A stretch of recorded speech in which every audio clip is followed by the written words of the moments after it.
ప్రకృతే క్రియమాణాని గుణైః కర్మాణి సర్వస్వ అహంకార విమూఢాత్మా కర్తాహమ్మితి మాన్యతే. సమస్త కర్మలు ప్రకృతి తత్వాల ద్వారానే చెయ్యబడతాయి. కానీ ఎవరి మనసులో అహంకారం మూఢత్వం ఉంటుందో వారు ఇలా కూడా అనుకుంటారు, ఇవన్నీ వారి వల్లే జరుగుతున్నాయి అని. అహం విషం లాంటిది.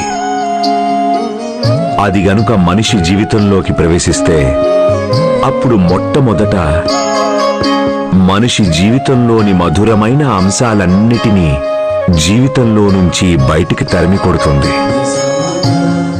మనిషిని ఒంటరిని చేసేస్తుంది. అందుకని జీవితంలో సంతోషంగా ఉండడం కోసం ఈ అహాన్ని అదుపులో పెట్టడం చాలా అవసరం.